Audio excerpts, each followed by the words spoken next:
Hello everyone, আসসালামু আলাইকুম। কেমন আছেন? আশা করি ভালো আছেন। আমি আলহামদুলিল্লাহ ভালো আছি। আজকে আমি আপনাদের সাথে শেয়ার করতে চলে আসলাম একটা হাফ পাউন্ড চকলেট কেকের ভিডিও। আমি এখানে প্রথমত কেকের বেসটা নিয়ে নিয়েছি। তারপর এখানে আমি মিল্ক সিরাপ দিয়ে দিচ্ছি। দেন এখানে আমি হুইপড ক্রিম দিয়ে দিব এবং এখানে চকলেট গানাশ দিয়ে দিব। আপনারা নিশ্চয়ই দেখলে বুঝতে পারবেন আমি এখানে কতটা চকলেট গানাশ ইউজ করছি। আমার চকলেট গানাশটার থিকনেস দেখে বুঝতে পারবেন এখানে আমি কতটা পরিমাণে চকলেট গানাশ ইউজ করছি। তারপর হচ্ছে আমি এভাবে সেকেন্ড লেয়ার এবং থার্ড লেয়ারটা দিয়ে ক্রাম কোটিং করে নিব। ক্রাম কোটিং করে 10 মিনিটের জন্য ফ্রিজে সেট হতে দিয়ে দিব।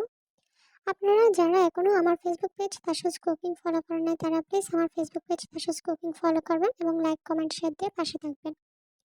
আর এতক্ষণ আমার এই ভিডিওটি ধৈর্য সহকারে দেখার জন্য আপনাদেরকে অসংখ্য ধন্যবাদ। আর আমার জন্য দোয়া করবেন। আপনারাও ভালো থাকবেন, সুস্থ থাকবেন।